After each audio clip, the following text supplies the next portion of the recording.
Buongiorno a tutti e benvenuti a una nuova puntata di Pillole di Napoletano. Oggi cominceremo una piccola trilogia in cui andremo a vedere tre termini che vengono utilizzati comunemente in napoletano ma che derivano dall'inglese.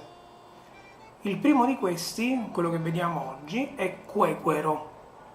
Con il termine quequero si intende una persona vestita in maniera particolarmente strana, da noi si direbbe anche curiosa, forse a volte anche trasandata, colori accostati male, abbigliamento veramente strano.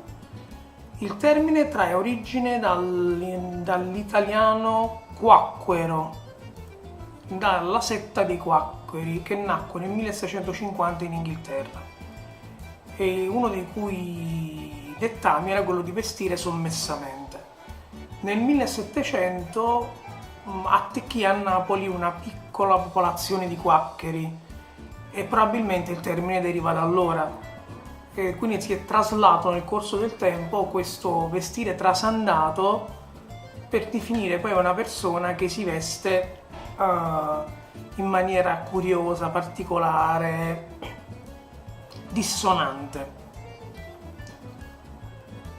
Detto questo, io vi saluto, vi rimando alle altre due puntate di questa mini trilogia di parole inglesi napoletane e, come si dice sempre a Napoli, ciao Brim!